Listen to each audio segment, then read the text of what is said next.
Et je crois que Haïti a cette capacité, par son histoire, de nous permettre de mieux comprendre l'humanité, ses faiblesses, la capacité de résistance que l'être humain a et les erreurs qu'il peut commettre aussi. Et ce devoir que nous avons de toujours nous battre pour que l'humanité soit présente en nous. Moi, je crois que Haïti m'apprend tout ça. Et c'est pourquoi, on parlait tantôt, moi, Haïti, moi, je me sens très, reconnaissante envers Haïti. Chaque fois qu'on me demande, mais pourquoi vous vivez en Haïti, etc. Moi, si je n'étais pas revenue en Haïti après 14 ans d'absence, j'ai suivi ma mère, j'ai suivi ma mère, mais après 14 ans, j'ai décidé de rentrer. Et je crois que je ne serais pas ce que je suis, qui je suis maintenant. Pour moi, Haïti m'a appris beaucoup de choses.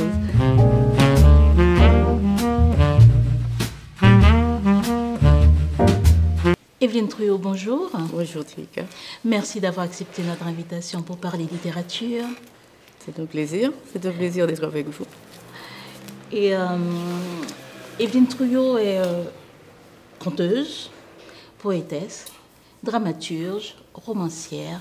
Et puis, Evelyne Trouillot, en 2003, vous avez décidé de sortir un premier roman, Rosalie l'infâme.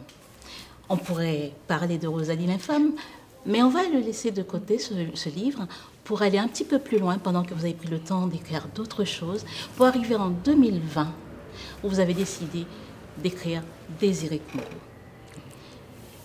Qu'est-ce qui vous a décidé? Quelle a été votre démarche pour en arriver à Désiré Congo? Bon, Désiré Congo, ça m'est venu en tête quand j'ai réalisé que la bataille de Vertières avait été occultée par l'Occident. Ça veut dire, j'avais cette idée en tête de la bataille de Vertières et j'ai été à une bibliothèque très connue, une bibliothèque à Brown University, qui est la John Carter Brown University, qui a une collection très importante sur la colonisation française. Et j'ai cliqué, j'ai tapé Vertières, et il n'y avait absolument rien sur Vertières. Alors j'ai dit, mais c'est pas possible. On ne peut pas ne pas avoir Vertières dans une bibliothèque aussi bien documentée. Et la bibliothécaire m'a dit, mais je lui ai expliqué ce qu'était Vertières. J'ai dit, c'est la dernière bataille avant l'indépendance Haïti. L'armée de Napoléon a perdu la bataille face à l'armée des indigènes. Et elle m'a dit, mais c'est pas normal ça. Et en effet, elle a cherché pour moi, on n'a rien trouvé sur Vertières parce qu'on n'avait pas. Il y avait des documents sur Vertières, mais il n'y avait pas d'entrée de Vertières, comme une unité de recherche, quoi que ce soit. Et à partir de ça, moi, j'avais déjà commencé à m'intéresser à ça. Et c'est comme ça que j'ai décidé qu'il fallait quand même écrire ce roman.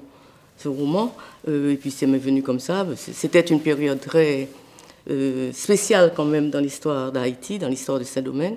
C'était une période tumultueuse, une période où il y avait beaucoup de catégories sociales qui se heurtaient, qui se cherchaient. Et pour moi, ça a été un terreau, une manière de faire vivre des personnages, parce que j'adore ça, faire vivre des personnages, créer des personnages et les faire vivre. Et c'était pour moi, je ne sais pas, un déclic. La visite à cette bibliothèque-là, ça a été un déclic quand même. C'était aux États-Unis? Aux États-Unis. Vous savez qu'en France, le mot Vertières a été introduit dans l'histoire. Oui, je sais. Grâce ou à cause du combat de Daniela Ferrière. Donc, du coup, parce que ils ont refusé d'une certaine... Ils ont occulté cette partie. Oui, ils ont occulté cette partie. Il y a un Français, Le Glonec, qui a écrit un livre sur la bataille de Vertières. Il a été le premier à le faire. Et maintenant, parce qu'il a été choqué lui aussi de voir que ce mot n'existait pas dans la bibliothèque en France. Et il a écrit ce livre.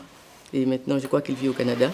Je ne sais pas pourquoi, il y a peut-être quelque chose à comprendre aussi dans sa décision d'aller au Canada. Donc, parce que le livre n'a pas eu il a été reçu par les historiens, mais il n'a pas eu un livre aussi important, parce que c'est une bataille quand même importante dans l'histoire de la France et de l'histoire d'Haïti. Mais le livre n'a pas été reçu, je pense, avec l'importance qu'il aurait dû l'accueillir. Donc, vu que c'est trop dur à raconter, quand l'historien fait le travail, donc la romancière que vous êtes dit, allons raconter ça autrement pour rendre ça supportable et acceptable? Non, je n'ai pas acceptable pour les Français. Moi, je pense que j'ai pensé surtout, et c'est la même vision, c'est la même approche que j'ai eue en écrivant Rosalie l'infâme, puisque Rosalie l'infâme aussi, c'est un roman historique qui se passe dans les années 1750. C'est le fait de donner vie à des personnages qui, aux yeux de l'histoire, n'existaient presque pas. C'était des gens, des esclavisés, puisque j'aime bien ce mot esclavisé, il ne sonne pas bien, mais il ne réduit pas la personne à l'esclave. C'est une personne qui a été mise en esclavage. Ce n'est pas une personne esclave, c'est une personne qui a été mise en esclavage. Et l'anglais le dit très bien, il dit enslave, ils ne disent pas slaves, ils disent enslave, mise en esclavage. Donc, et moi, c'était important pour moi de dire que c'était des êtres humains, hommes, femmes, enfants, qui vivaient une situation intenable, une situation inhumaine. Et c'est pourquoi j'ai décidé d'écrire aussi Désiré Congo, de donner vie à des personnages qui représentaient l'humanité à cette époque-là, à ces domaines. D'où cette liberté. On a l'impression qu'il y a déjà une crèche qui s'est installée, il y a des enfants qui vont dans les rivières, qui vont s'amuser. Donc, toute cette liberté, c'est-à-dire que c'était des gens normaux, oui, qui devraient censés vivre normalement là où on les avait déposés. Oui. Ouais. Oui. Mais c'est un petit peu, pour le lecteur qui connaît un petit peu l'histoire, c'est pas heurtant, mais c'est un petit peu, bon, c'est le travail de l'écrivain, hein, d'écrire comme il l'entend, de faire parler les personnages, de les faire vivre ce qu'il veut. Mais ça peut aussi casser un petit peu la dureté de l'histoire ou... Non, je ne pense pas. Pour moi, ce qui était important, c'est de montrer que quelle que soit la condition, il ne faut pas oublier qu'on a affaire à des êtres humains. Et nous avons tendance, moi quand j'étais petite et que j'étudiais l'histoire d'Haïti, je me rappelle qu'on nous présentait, ça a évolué au cours du temps, mais on nous présentait plutôt les personnes mises en esclavage comme des victimes. Des victimes, ils subissaient l'esclavage, etc. Et moi, j'ai voulu montrer la résistance. Il y a dans l'être humain une capacité de résistance face à une situation intenable. Et l'être humain qui veut s'épanouir, qui veut aimer, parce qu'il y a de l'amour aussi, de la tendresse. L'esclavage ne tue pas tout ça. Hein. L'esclavage ne peut pas tuer la condition humaine. S'il pouvait tuer la condition humaine, on ne serait pas là. Haïti n'existerait pas. Ça veut dire que l'être humain a la capacité de rebondir et de se battre contre une situation intenable. Et quand il se bat contre cette situation, il y a l'amour. Il y a l'amour entre hommes-femmes, il y a l'amour entre femmes, il y a l'amour de la mère pour l'enfant. Maintenant, ces sentiments dans une situation aussi différente, aussi inhumaine, peut prendre différentes formes. Parce que nous avons, par exemple, à ces domaines, il y a eu des cas d'infanticide. Il y a des mères qui ont tué leurs enfants. Et pour moi, c'est le symbole de l'amour maternel qui s'exprime dans une situation aussi intenable. Est-ce que je vais mettre cet enfant au monde? Est-ce que je vais l'exposer à cette vie-là qui n'est pas vraiment une vie? Et moi, c'est cette façon d'exprimer son amour, de tuer l'enfant. Et ça peut paraître choquant. Eh bien oui, tant mieux si c'est choquant, parce que c'est la situation qui est choquante. Ce n'est pas l'acte de la mère qui est choquant. En fait, c'est la situation initiale qui est choquante et qui n'aurait pas dû exister. Vous voyez? Ouais. Donc, pour faire ce voyage, pour aboutir à ce roman, quelles ont été vraiment vos démarches? Vous vous êtes transformée en historienne, vous avez dû beaucoup lire, vous êtes entourée. Comment ça s'est passé? Bon, il y a eu une période de documentation, mais moi, la période de documentation se fait en même temps. Hein. Je lis et j'écris en même temps. Je ne fais pas la documentation d'abord et puis j'écris. Je fais les deux parce que pour moi, à partir de ce que je lis, j'ai un personnage en tête. À partir de ce que je lis, je crée ce personnage. Et j'ai la chance d'avoir autour de moi des historiens. Donc, ils sont les premiers à lire et à me dire ça paraît pas du tout probable, ça paraît pas du tout possible, ça n'aurait pas été possible, etc. Mais en même temps, ce qui est intéressant entre l'histoire avec le grand H et la fiction, c'est que nous avons, nous, créateurs, romanciers, romancières, nous avons cette liberté de projeter. Vous voyez, par exemple, dans Désiré Congo, vous avez deux femmes qui s'aiment. Et j'ai demandé, et quand j'ai donné à lire à l'historien, Pierre Buteau, il m'a dit, dans les documents historiques, il n'y a pas une trace écrite de femmes qui s'aimaient. Mais c'est certainement possible. Parce que vous avez affaire à des êtres humains. Il peut bien y avoir deux femmes qui s'aiment. Est-ce que c'est parce qu'elles sont esclavisées, mises en esclavage, qu'elles ne vont pas s'aimer? On va y revenir, hein, c'est un petit peu contemporain. Non, c'est pas contemporain de dire que les femmes s'aimaient. Les femmes, non, il y a eu la question comme ça dans le livre, parce que on peut... Non, mais justement, c'est pas du tout contemporain. C'est pas parce que maintenant on parle de LGBT, etc., que ça n'existait pas avant. Maintenant, on dit que voilà, ce qui est contemporain, c'est de dire que les gens qui aiment quelqu'un du même sexe ont le droit de le faire. C'est voilà ce qui est contemporain. Ils ont le droit. Mais ça a toujours existé. Puisqu'on y reste, mais dans Désiré Congo, on parlera des personnages tout à l'heure, mais on parle quand même des personnages. Quand on a Maman Aza et Bachir, Bachira, est-ce que ces deux femmes, c'est par la force des choses qu'elles deviennent, si on veut, entre guillemets, homosexuelles? C'est pas comme si elles l'étaient, en fait, puisque Maman Aza, elle a connu cet homme qui est le père de sa fille qu'elle va mettre au monde à Saint-Domingue. Est-ce que c'est pas par la force des choses qu'elle est devenue? Qu'est-ce que vous appelez la force des choses? Moi, je ne sais pas. Vous voyez, la nature humaine est très complexe. Et hier, on m'a raconté l'histoire, justement, d'une femme qui est tombée amoureuse d'une autre femme, tout à fait par hasard, et qui avait déjà des enfants.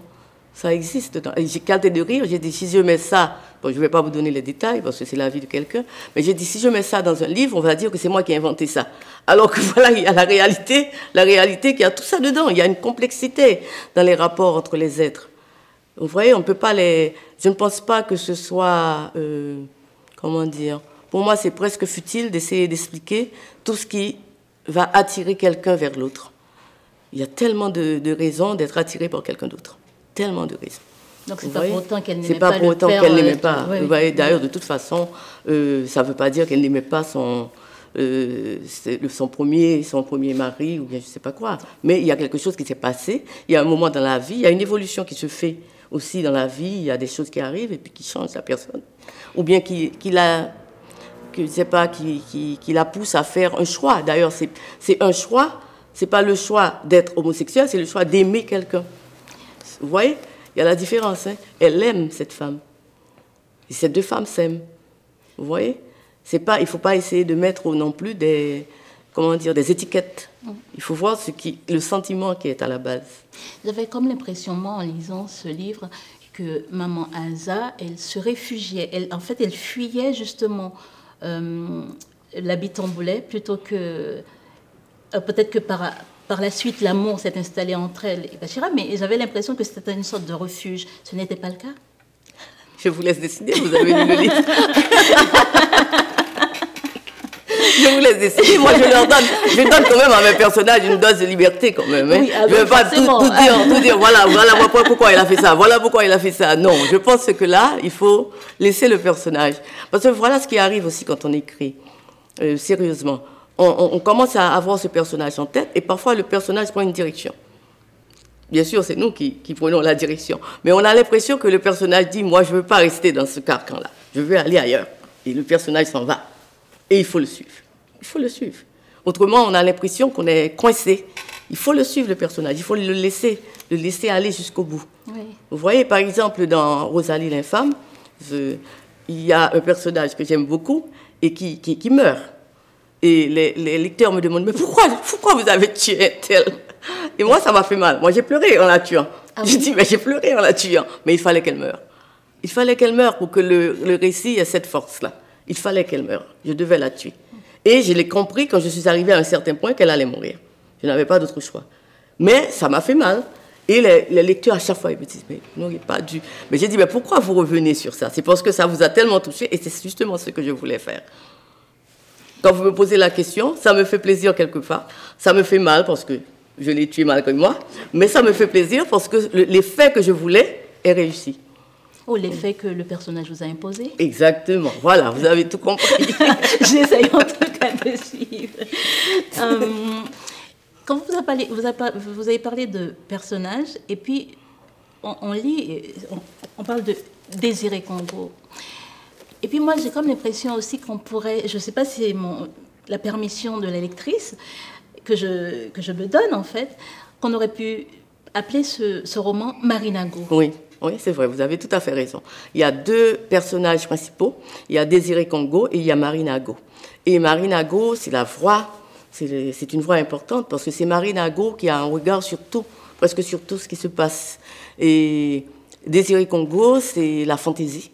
Et moi aussi, je suis attirée par l'excentricité, par la folie. J'aime développer des personnages qui ne restent pas dans le conformisme, qui s'en vont, qui se volent. Et Désiré Congo, elle a choisi la fantaisie pour échapper à cette horreur qu'elle vivait. Donc, c'est un personnage pour moi clé et qui est tellement attachant que tous les autres tournent autour d'elle. Tous les autres tournent autour de Désiré Congo. Et c'est pourquoi j'ai choisi le titre de Désiré Congo. Mais vous avez tout à fait raison, Marinago, c'est un personnage très important de l'histoire. Désiré Congo, elle est folle. Mais je n'ai jamais utilisé le mot folle. Oui, est-ce que vous avez remarqué ça dans le livre? Justement, vous avez tourné la chose. Elle a elle entend, elle saute. Même ses déplacements, en fait, c'est un peu improbable. On ne peut pas toujours se déplacer en sautillant. Mais pourquoi pas? Pourquoi pas? Il y a des gens comme ça. Elle est comme ça, elle est furtive, mais elle est là, donc du coup, oui. Mais est-ce qu'elle est folle, Désiré Congo? Bon, vous voyez, je n'ai pas utilisé le mot folle dans le livre. Et vous voulez lui donner l'étiquette de folle. Moi, je dis qu'elle est excentrique. Pas les étiquettes, oui. Elle est très excentrique. Et puis, elle a choisi de se réfugier dans un monde fictif, dans un monde imaginaire, pour échapper à... Donc, je pense que, si vous voulez, techniquement, vous pouvez dire qu'elle est folle, si vous voulez lui attacher une étiquette. Mais pour moi, ce n'était pas ça. J'ai consciemment choisi de ne pas utiliser le mot folle dans le livre, pour laisser justement au lecteur cette possibilité de voir que c'était la fantaisie qui animait ses actions. Par moment, moi, je ne pense pas que... En fait, en tout cas, de ce que vous me donnez à voir et à lire, par moment, j'ai l'impression qu'elle a toute sa tête plus que les autres, en fait. C'est une façon de se réfugier. Elle avait une façon de regarder parce qu'elle a compris tout de suite les enjeux. Elle comprenait les enjeux. Elle comprenait aussi ce qu'il y avait derrière le comportement de l'habitant Boulet. Elle comprenait tout ça, hein. Mais elle a choisi de ne pas... Bon, elle s'est battue autrement, disons. Elle s'est battue autrement. Vous voyez, c'est un personnage assez triste, Désiré Congo, quelque part. En même temps qu'elle paraît très heureuse, mais il y a beaucoup de tristesse chez elle. En fait, de toute façon, c'est un roman rempli d'amour, rempli de tristesse, rempli de peur, parce que la situation, à l'époque où on est, on ne pouvait pas être peinard, entre guillemets, si on utilise les mots d'aujourd'hui. Donc, Désiré Congo, pour avoir vécu tout ce qu'elle a vécu, pour avoir vu sa maman Aza comme elle est, cette femme avec tant de force, tant de courage, mais qui se refusait même à sourire. Forcément, c'est beaucoup de tristesse. Bien sûr, mais il y a beaucoup... J'ai essayé de mettre quand même de l'espoir dans Désiré Congo, par des personnages qui, pour moi, par exemple, comme le personnage de Guillaume, qui pour moi, parce que nous avons tous des personnages préférés. C'est le vôtre? Je ne dirai pas qui. Mais Guillaume, par exemple, c'est un personnage qui a attiré beaucoup de lecteurs, que beaucoup de lecteurs ont aimé Guillaume.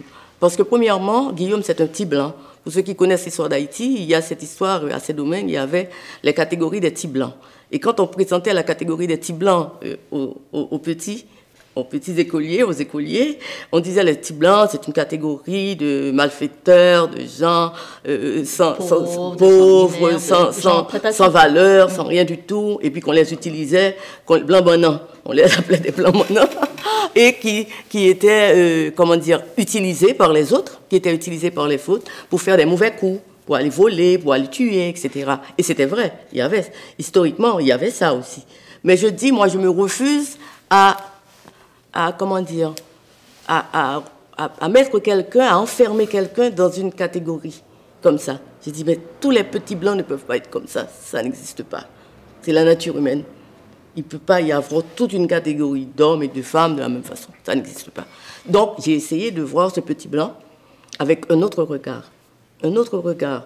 Un regard de petit blanc, en effet, qui vit une condition historique difficile, mais qui essaie de garder son humanité. Parce que pour moi, c'est ça l'essentiel. Hein. C'est comment nous gardons notre humanité dans des situations difficiles. Et Guillaume, c'est pourquoi je crois qu'il a attiré beaucoup de lecteurs. Et il y a des lecteurs qui m'ont dit, ah, le personnage de Guillaume, c'est parce qu'ils ne s'attendaient pas à ce qu'un petit blanc soit comme ça. Et pour moi, c'est important. C'était important de montrer ça. Et il a bien suivi son parcours, hein, Guillaume, jusqu'à s'intégrer à l'armée de... Moi, je pensais qu'il allait mourir. Hein. Par contre, ouais, ah oui. Ah, vous avez quand même failli le tuer. À un moment donné, il est revenu. La dernière. Non, mais j'écoute les premiers lecteurs. Parce que quand j'ai donné à lire, on dit non, faut pas tuer Guillaume. Et j'ai réfléchi, j'ai dit, bon, qu'est-ce qui est plus, comment dire, porteur? Est-ce que je le tue ou je ne le tue pas? Et j'ai vu, bon, c'était pas nécessaire de le tuer. C'était pas nécessaire de le tuer. Le roman se déroule dans cette Saint-Domingue, dans cette colonie où beaucoup de gens ont été déposés là, où d'autres vont naître. Et puis, la question pour ceux qui sont nés sur cette terre-là, il n'y a pas question de se dire est-ce que j'appartiens à cette terre-là. Et puis il y a ceux qui arrivent et qui ont été désancrés pour s'ancrer. On sent un problème de désancrage, d'ancrage. Et puis on a l'impression que si on fait si on quitte le XVIIIe siècle, qu'on quitte Saint-Domingue et qu'on arrive en Haïti, toutes les années, les 2 siècles qui vont suivre après, on a l'impression qu'il y a toujours ce problème d'ancrage, de désancrage, de est-ce que je suis à ma bonne place, comme Zinga par exemple, l'être aimé de... J'ai l'impression que Zinga représente aujourd'hui tous les Haïtiens. Pourquoi? Parce que justement, on a fait des mauvais choix, il faut l'admettre. Après l'indépendance, on a fait des mauvais choix. D'ailleurs, dans l'histoire qui nous est contée, on ne parle pas suffisamment de l'importance des Africains qui venaient de débarquer dans la guerre de l'indépendance et comment ils ont aidé à ce qu'on gagne la guerre. On a mis ces Africains de côté. Vous voyez? On a eu, et alors que les Africains ont participé, je dis les Africains, ceux qui venaient d'arriver justement, et qui ont participé de manière stratégique importante à la guerre de l'indépendance. Mais on a occulté ça, comme on a occulté les femmes aussi. Hein, c'est pas seulement les femmes, mais on a occulté ça, et ça nous a conduit en tant que société à faire des choix qui sont néfastes. Et on subit les conséquences jusqu'à présent. Ça veut dire qu'on a une vision de nous qui n'a rien à voir avec la réalité parfois. On a une vision de l'histoire qui est faussée. Donc Jean Casimir en parle beaucoup mieux que moi dans ses livres. Mais c'est vrai que nous avons adopté une appréhension de l'histoire qui est fausse et que nous transmettons de génération en génération. Ça veut dire de ne pas admettre que les Africains qui ont participé, qui ont été persécutés après, ou bien mis de côté. Je pense à Sans Souci, à Makaya, à tous ces gens-là qui ont été mis de côté, et aux autres. Parce que ce n'est pas seulement les noms, il y a la masse d'Africains qui étaient là. Et c'est pourquoi j'ai créé ce personnage de Zinga, qui est un personnage déchiré. Ça veut dire, je suis d'accord avec vous, il arrive à Saint-Domingue, il essaie de s'ancrer, en même temps, il sait qu'il n'est pas d'ici, il n'est pas un créole. Ça veut dire on lui fait sentir qu'il n'est pas un créole. Et lui non plus, il ne veut pas être un créole. Il veut garder ce qu'il a d'identité. Et c'est toute cette déchirure interne qui est là et qui est douloureuse quand même pour un individu. Et il y a beaucoup d'individus qui ont vécu ça. Vous voyez? À part les créoles, entre guillemets, qui était à sa place? Bon, ça c'était difficile, justement, c'est une question importante, puisque vous avez un système qui déshumanise, donc il fallait pour chacun chercher à se définir, à se trouver, vous voyez, d'une manière ou d'une autre. Et comme le petit, là, un autre personnage important, le mulâtre, qui essaie de se retrouver. Est-ce que je vais faire partie de l'armée française? Est-ce que je vais rejoindre l'armée indigène? Où est ma place dans tout ça? Comment je me regarde, moi? Vous voyez? Et c'est encore douloureux, c'est douloureux de faire ces choix. Ça désorganise une société, hein. Toutes ces suspicions qui fait que, parce qu'il y a les Noirs libres, oui, il y a les Noirs libres, il y a les affranchis, les petits blancs, et puis il y a les colons, et puis il y a ceux qui en ont, ceux qui n'en ont pas. Il y a tout ce beau monde, il y a plein de suspicions. Est-ce que ça ne donne pas ce carreau parce que personne n'a jamais... Ils se sont jamais... Comment dire? ils n'ont jamais vraiment avancé ensemble après cette bataille. Non, pas de manière vraiment systématique, non. Parce qu'il y a eu justement des mauvais choix, il y a eu des choix... bon, on ne peut pas refaire l'histoire, mais avec l'assassinat de Dessalines, on ne sait pas ce qui serait passé si on n'avait pas assassiné Dessalines, mais on ne peut pas refaire l'histoire. Donc il y a eu des mauvais choix. Et si on essayait de la refaire, cette histoire, même avec l'assassinat de Dessalines? Oui, mais je veux parler d'autre fois, on peut pas. Maintenant, certainement, on n'a pas le choix. On doit changer le cours des choses. Mais je veux dire que si on regarde en arrière, c'est quand même un acte qui a vraiment eu des conséquences terribles sur l'histoire d'Haïti, à mon avis. Bon. Et aussi, vous avez parlé, je suis heureuse de vous l'entendre dire, des Noirs libres. Voilà encore une autre catégorie qui était fascinante quand j'ai commencé à lire sur les Noirs libres. Et je remercie l'historien défunt Barthélemy. Aussi, il y a eu le texte de... C'était Barthélemy, il y a eu Jean Casimir, il y a eu d'autres textes que j'ai lus sur les Noirs libres. Et il y a eu aussi les textes d'Enoch Trouillot sur... Ça m'a beaucoup aidé à voir cette catégorie dont on ne parlait pas souvent. C'était une catégorie quand même importante, parce que c'est une catégorie qui permet de comprendre la petite bourgeoisie, les classes moyennes haïtiennes, les Noirs libres à Saint-Domingue. C'était des gens qui étaient formés, qui prenaient leurs valeurs dans l'éducation et le travail, qui se définissaient ainsi, vous voyez, et il y en avait beaucoup dans le Nord, et il y a quelqu'un qui m'a dit que cela explique que la mentalité des gens du Nord, qui disent d'ailleurs jusqu'à présent, nous définissons par le travail et l'éducation. Vous voyez? Donc là, moi, quand il y a que quelqu'un m'a dit ça, moi j'ai frémi. Pourquoi? Parce que c'est comme si j'étais en arrière, j'étais en 1803 et que j'écoutais le même discours. Je me suis dit, voilà l'importance de l'histoire pour comprendre certains comportements. Vous voyez?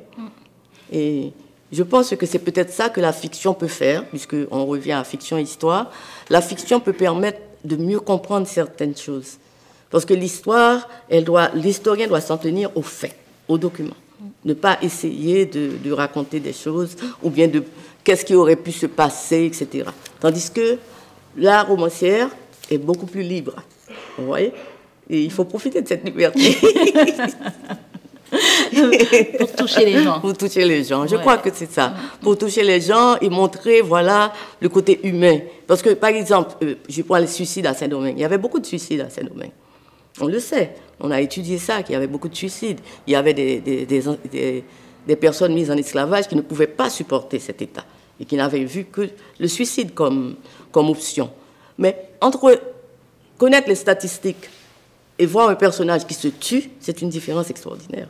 Oui. Ça veut dire, quand vous vous attachez à un personnage, vous lisez, et que ce personnage se tue parce qu'il ne peut pas vivre l'esclavage, ce n'est pas le même effet que quand vous voyez qu'il y avait 30% qui se tuaient. Vous voyez, c'est un chiffre. C'est un chiffre. Tandis que là, vous avez en face de vous un être humain. Ouais. Et donc on peut imaginer que tant d'autres font ce même geste. Ouais. Donc ça vous touche davantage. Oui, bien sûr. Toujours dans ce qu'il ne faut pas dire dans cette histoire, parce qu'on est quand même à Saint-Domingue, c'est bouillonnant. Partout, il y a des petits, soi-disant, révoltes, des trucs qui se font. Les Noirs libres sont, comme on a dit, ils sont là, ils regardent, ils disent quand est-ce que ça va arriver sur nous, puisqu'on n'est pas comme eux, ils vont arriver sur nous. Les affranchis, qu'est-ce qu'on fait? Bon, quand même, on n'est toujours pas comme eux, qu'est-ce qu'on fait? Et puis, il y a les Blancs, ils n'en peuvent plus, puisqu'on va les tuer, qu'est-ce qu'on fait? Et à un moment donné, alors, c'est l'écrivain, mais ce n'est pas que l'écrivain, ça a été dit, d'ailleurs, la preuve en est, ces rebelles, alors je n'ai pas tout écrit, ont exhibé leur nature profonde, fait montre de tant de sauvagerie que personne, oh non, personne, ne pouvait excuser leur comportement. Je ne me rappelle même pas, alors si je me trompe, vous me le direz, c'est même pas un colon qui le disait, hein. Ça, je crois que c'était... un noir... Non, je n'étais pas un noir libre, je crois que c'était un colon ou bien un affranchi, mais un mulâtre peut-être. Mais je pense que c'était des discours qui revenaient dans toutes les catégories, parce que c'était le discours dominant. Le discours dominant, c'était quoi? C'était que, puisqu'il faisait référence à 1791, à ce qu'ils avaient. Parce que le Désiré Congo se passe en 1800 et 1803, juste avant la bataille de Vertières. Donc, ils font référence à 1791, à tout ce qui s'en est suivi, la mise à feu des plantations, les colons qui ont été tués, etc. Et donc, ils disent que voilà, ces sauvages, entre guillemets, voilà, ce sont de vrais sauvages, voilà comment ils se comportent. Ils brûlent, ils tuent les gens. Et c'était le discours dominant, c'était le discours qui a accompagné Rochambeau quand il est venu. C'est important de le dire, c'est important de le répéter, parce que là, ce discours a essayé d'alimenter la haine aussi. La haine contre ces gens qui se révoltaient, alors qu'ils se révoltaient justement parce qu'ils vivaient une situation abominable. Justement. Mais on oublie la situation. On se concentre seulement sur la réaction. Et ce discours, il n'est pas resté au XVIIIe siècle, d'ailleurs. D'accord. Voilà. La nature profonde. Quand on dit la nature profonde, et on a l'impression qu'on répète ça d'une autre manière aujourd'hui, ces sauvages-là qui agissent de telle façon. Mais quand on a une personne qui vit des situations difficiles, qui vit le martyre, qui vit l'abomination, comment peut-on lui demander d'être doux, gentil? La violence répond par la violence, d'une certaine manière.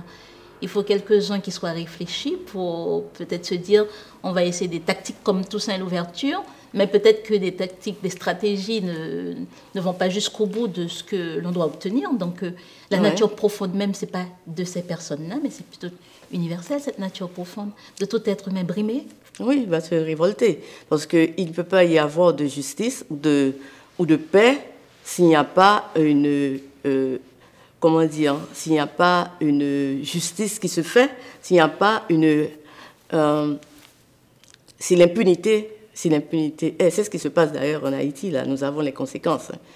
Parce que quand vous parlez de ça, le contexte est le même. Parfois, on voit des comportements, on essaie de les comprendre, mais il faut remonter à la source. Il faut comprendre qu'est-ce qui a amené ces comportements-là, qu'est-ce qui est à la base de ces comportements. Ça ne veut pas dire, bon là je change de contexte simplement, et je ne parle pas de l'esclavage, de la colonisation.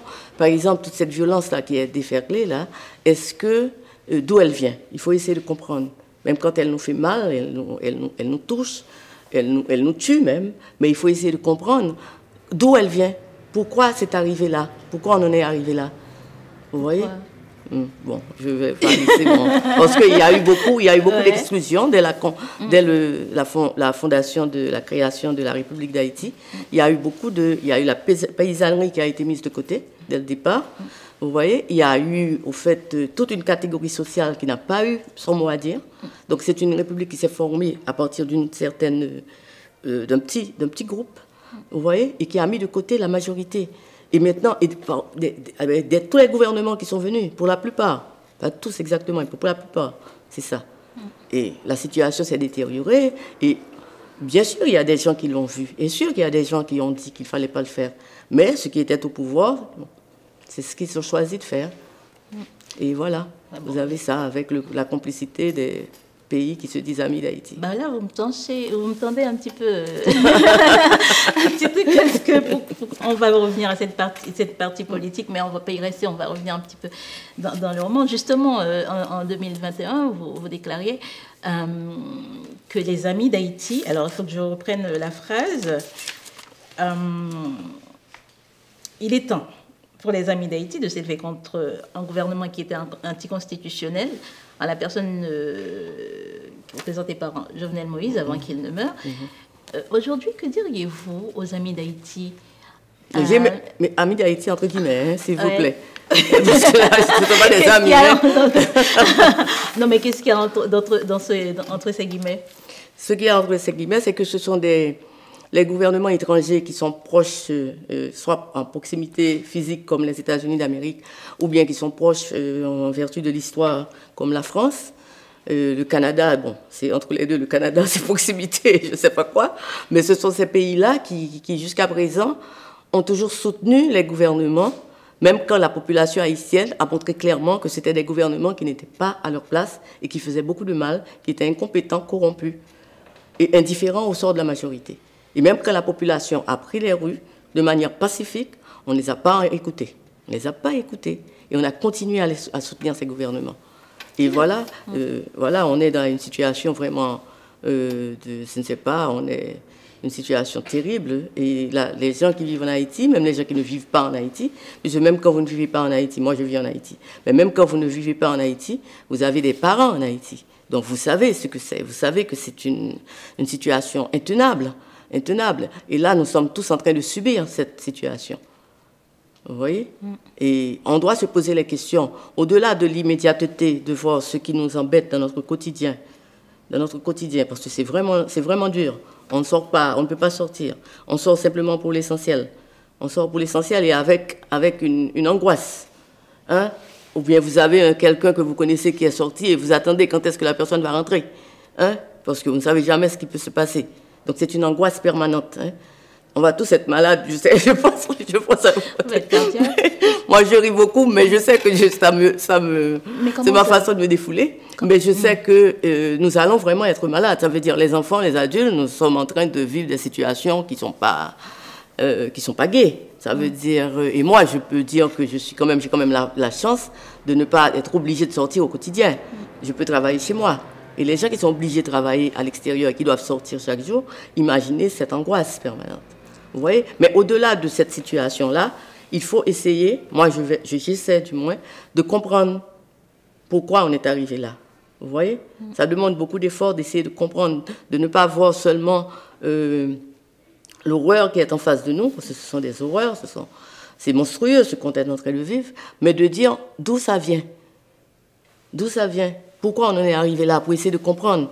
Ça vous permet au moins d'avoir une lueur, parce que quand vous essayez de comprendre, vous essayez de trouver les solutions aussi aux problèmes. Des solutions réelles, pas des solutions de cosmétiques, hein, et de dire je vais tuer de tout toi et puis ça va continuer. Il y en a 50 qui vont reprendre la place, qui vont continuer. Hein. C'est pas ça le problème.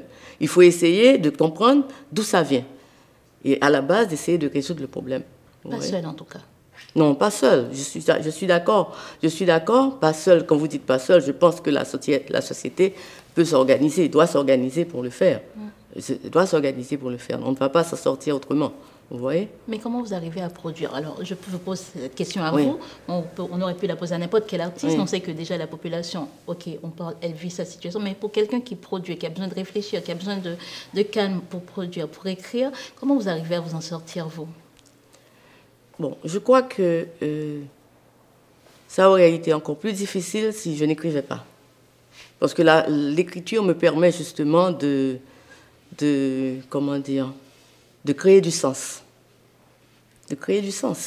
Ça veut dire que, par exemple, Les Jumelles de la rue Nicolas, je l'ai écrit en pleine période de confinement. Et le confinement pour nous, c'était pas seulement le confinement Covid, c'était pays loc, c'était confinement Covid, pays loc, ensuite kidnappeur. Donc on avait trois raisons d'être confinés.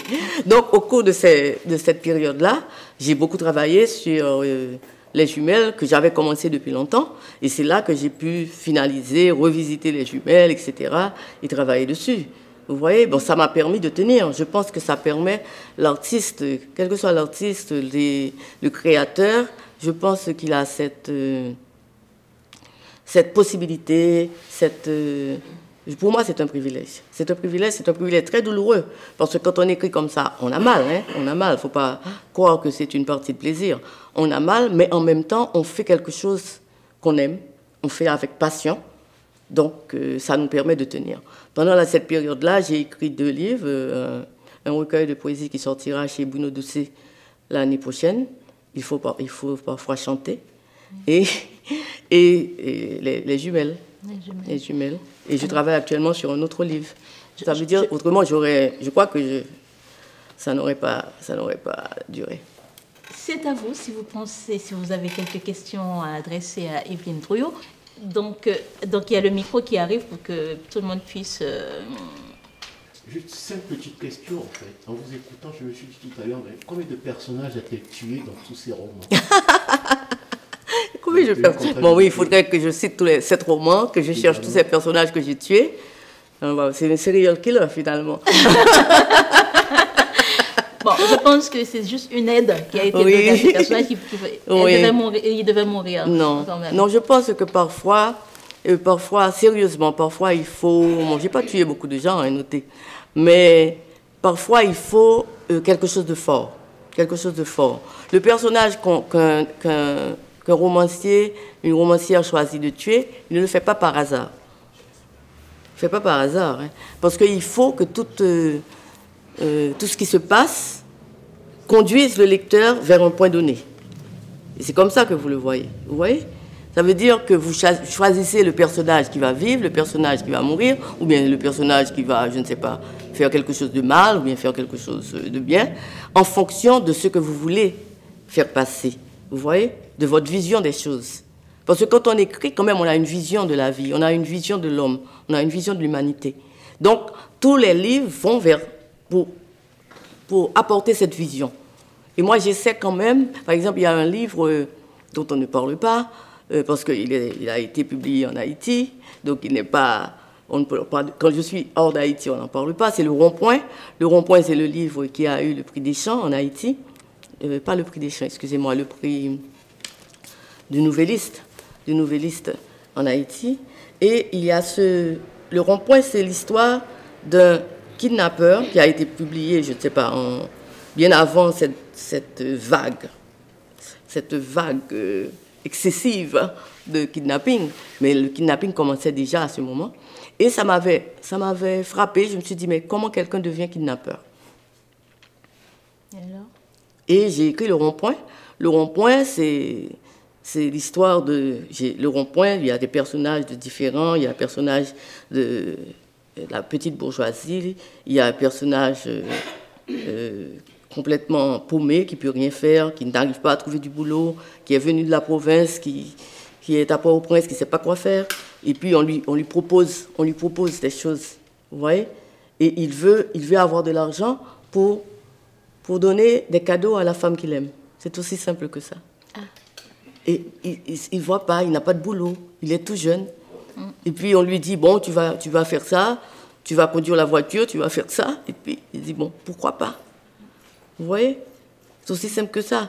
Donc, moi, je voulais montrer justement qu'on avait affaire à un être humain, finalement. Et que cet être humain était acculé. Bien sûr, ce n'est pas toutes les personnes qui sont acculées qui vont le faire. Ce n'est pas pour justifier son choix, mais c'est pour comprendre. Pour comprendre, tout simplement. Et je crois que c'est ça, la littérature nous permet de mieux comprendre le monde. Et moi, j'espère. Je pense que vous réussissez quand même. Il y a d'autres questions? Bonjour. Dans votre présentation, vous êtes passé très légèrement sur une partie qui a attiré mon attention, je l'ai même écrit.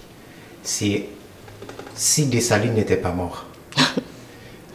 Oui. Ouais, c'est comme transgresser l'histoire pour dire, bon, Dessalines n'était pas mort au Pont Rouge, voilà, et qu'on essaie de développer une histoire fictive. Et après la mort de Dessalines, bon, de toute façon, ça peut créer des problèmes. Mais est-ce que, d'après vous, moi, ça me tente, je me demande, est-ce que quelque part, ça ne peut pas vous intéresser de développer... de faire de la science-fiction. Exactement. Ah non, ça serait de la science-fiction, là, puisqu'on a bien tué Dessalines, il est mort quand même. Non, et je ne parle pas vraiment de la mort de Dessalines, d'ailleurs, dans ce livre, parce que Dessalines n'est pas encore mort. Il y a eu 1803. Ouais. 1803, Dessalines n'est pas mort. Et là, c'est une question qui arrive. Mais c'est une idée qui m'est venue en tête, bien qui vient souvent en tête aux Haïtiens. Hein. Si on n'avait pas tué Dessalines, qu'est-ce qui serait passé? Donc moi, je ne pense pas qu'on puisse quand même passer trop de temps à imaginer ça. C'est quelque chose qu'on dit, mais on ne peut pas refaire l'histoire, hein, on ne peut pas aller déterrer Dessalines, etc. Donc, mais c'est simplement parce que Dessalines avait quand même des choix importants. Si vous voyez la constitution de 1805 de Dessalines, qui est une constitution très progressiste hein, pour son époque, très ouverte, beaucoup plus inclusive, vous voyez. Donc, il y a beaucoup de choix qui auraient pu être faits, on ne sait pas, on ne peut pas savoir. On ne peut pas savoir, c'est simplement... On se dit que, bon, voilà, ça s'est arrivé, ben on doit faire avec. On doit faire avec maintenant. On n'a pas le choix. Moi, je voudrais rebondir sur la question de l'insécurité. Et comme on a commencé à dire qu'il n'y a pas de génération spontanée, que ce n'est pas né aujourd'hui comme ça. Donc, je ne sais pas, dans toutes vos lectures, tout ce que vous savez sur l'histoire, par rapport même aux écrits de ton frère... Rolf Trouillot sur les racines profondes de l'ère du valérien. Oui, est-ce qu'il n'y a pas une racine profonde de cette anarchie qu'on est en train de vivre là? Oui, oui. Moi, voilà, je pense qu'en effet, il y a des racines. Mais les racines, c'est pas seulement, sont pas seulement du valérien, bien sûr. Oui, d'accord. Donc, je pense aussi qu'il y a eu déjà, Duvalier a continué dans cette, comment dire, dans cette position d'exclure les gens, même avec son discours populiste et noiriste, il excluait une grande portion de la population. Maintenant, ce qui est venu après Duvalier, il y a eu le chaos. Le chaos, parce qu'il n'y a pas eu vraiment des décisions abouties qui voulaient vraiment changer la situation. C'était au niveau des discours. Il n'y avait pas vraiment. Maintenant, ce qui nous conduit à ça, c'est les choix qui ont été faits par le PHTK, le parti Tête-Calais. Parce que le parti Tête-Calais, dès son entrée avec Michel Martelly, a utilisé des gangs. Aristide avait commencé à utiliser ce qu'on appelait les cocorates, les petits, les enfants. Les enfants. Hein? Aristide a commencé. Hein? Et Michel Martelly a continué à alimenter les gangs pour assurer son pouvoir. Et maintenant, ils ne peuvent plus les contrôler. Ils ne peuvent plus, ils ne veulent plus non plus, mais ils ne peuvent plus. Il y a ça. Parce que les gangs, maintenant, il y en a 60. Il y en a 60, hein. Ça veut dire... Et ils ont des armes. Ils ont des armes... ce ne sont pas des petites armes de rien du tout, hein. Ils ont des armes, ils ont leurs drones qui passent au-dessus, mais oui, pour contrôler ce qui se passe. C'est extraordinaire, ça. Ce sont des films que vous regardez. Ça veut dire que vous vous dites... Parfois, la situation paraît tellement irréaliste, hallucinante, que vous ne pouvez pas croire que ça se passe vraiment en Haïti. Hein. Ça veut dire qu'ils ont leurs drones, ils savent où les gens sont. Par exemple, j'ai appris dernièrement qu'il y a tout le quartier de la Boule 12, les résidents ont dû quitter, parce que Timakak, le chef de gang de la zone, se promenait avec ses acolytes, avec ses armes, et personne ne pouvait le faire repartir. Donc les résidents ont quitté la zone, l'un après l'autre. Les maisons sont presque vides. Donc c'est une situation vraiment... Et il faut qu'on se demande, mais comment... Je reviens à la communauté internationale. Comment la communauté internationale peut appuyer un gouvernement totalement incapable, incompétent et indifférent à une telle situation, puisque le gouvernement ne réagit pas. Vous dites appuyer, Evelyne Trouillot, mais c'est l'international, ou du moins les États-Unis, avec un tweet qui a mis au pouvoir oui. Donc, oui, bon, je dis appuyer parce qu'ils ne sont pas venus. Ils ne sont pas venus. Il faut respecter les faits. Ils ne sont pas venus non plus le mettre au pouvoir. Ils l'ont mis au pouvoir. Ils l'ont mis en place. Ils l'ont mis en place. Tout le monde le sait, mais ils ne sont pas venus le mettre en place. Donc là, ils ont appuyé ils appuient ce gouvernement de facto, puisque c'est un gouvernement illégitime. Donc ils l'appuient et malgré toutes les protestations, ils continuent de l'appuyer. Ils continuent de l'appuyer et on se demande, on ne peut pas faire d'accusation, mais les armes qui entrent en Haïti, on ne fabrique pas d'armes en Haïti. Nous ne fabriquons pas d'armes, nous ne fabriquons pas de munitions. Donc d'où elles viennent ces armes? D'où elles viennent? On le saurait s'il s'agissait d'une guérilla de gauche. Oui, c'est ça, on le saurait tout de suite, oui. On le saurait tout de suite, mais là, on ne sait pas. Là, on ne sait pas, on ne sait pas, on ne sait pas. C'est ça le problème, parce que les armes viennent de quelque part. Donc... J'ai même entendu un chef de gang répéter des propos des intellectuels en parlant des bourgeois, qui sont des bourgeois qui achètent et qui revendent et qui ne produisent rien du tout, et qu'un jour, ce petit peuple-là va se révolter. Est-ce qu'on peut parler d'une situation originale de révolution en Haïti? Non, il y a le discours. Ce ne sont pas des gens bêtes, hein, les chefs de gang. Ils ne sont pas bêtes. Hein. Quand vous les entendez parler, ils ont un discours populiste. Ils ont un discours qui reprend les manifestations légitimes de la population pour que la population soit de leur côté. Mais ils s'en fichent quand même de la situation puisqu'ils tuent les gens. Ça veut dire que c'est cynique. C'est cynique. Ils disent, oui, nous voulons que le petit peuple soit maintenant au pouvoir. Et puis ils passent dans les quartiers populaires, ils tuent les gens. Mais qu'est-ce que c'est que ça? Vous voyez? Mais ils ont ce discours, en effet. Ils ont ce discours. Et ils ont des vidéos qu'ils mettent sur les réseaux sociaux avec ce discours. Donc, il ne faut pas se prendre au jeu et croire qu'ils sont des révolutionnaires. Non, ils ne sont pas du tout des révolutionnaires, mais ils sont les produits d'une société injuste et exclusive. Et ils utilisent leurs expériences, pour attirer les autres. Parce que ce qui est très dangereux, bon, c'est encore un euphémisme, ce qui est terrible pour nous, c'est qu'ils ont le pouvoir d'attirer les jeunes. Ils sont dans des situations précaires, de précarité. Ils ont de l'argent, ils leur donnent de l'argent, ils leur donnent des armes. Vous voyez? Donc, ils font leur petit groupe là, comme ça, facilement. Donc, les gens qui pensent, oh, il faut les tuer, on va tuer les gangs, si vous les tuez, vous en allez en avoir d'autres. Puisque la situation n'a pas changé. C'est pas ça la situation. C'est pas ça la solution, pardon. Vous voyez? Oui, c'est pas ça la solution. Vous les tuez, vous en aurez d'autres. Vous en aurez d'autres. Solution alors? Non, c'est pas qu'il n'y ait pas de solution. La solution doit être beaucoup plus prendre en compte des situations pour changer réellement la situation. Même si dans un premier temps vous les contrôlez, ça ne va pas s'arrêter si vous ne changez pas la situation de base. C'est ce que je dis. Vous comprenez? C'est ce que je dis tout simplement. Mais ça paraît difficile. Il y a une autre oui, naturellement que c'est question. difficile. Oui. Une autre question pour...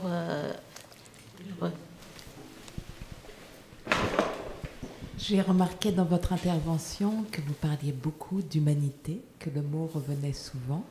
Je voulais savoir le sens profond que vous mettez derrière cette notion d'humanité et en perspective avec l'île d'Haïti, puisque il y a toujours avec Haïti cette question fondamentale de l'humain, mais aussi de la déshumanisation, de par l'histoire politique, mais aussi, on va dire, mystique, religieuse ou autre. On navigue entre différents mondes.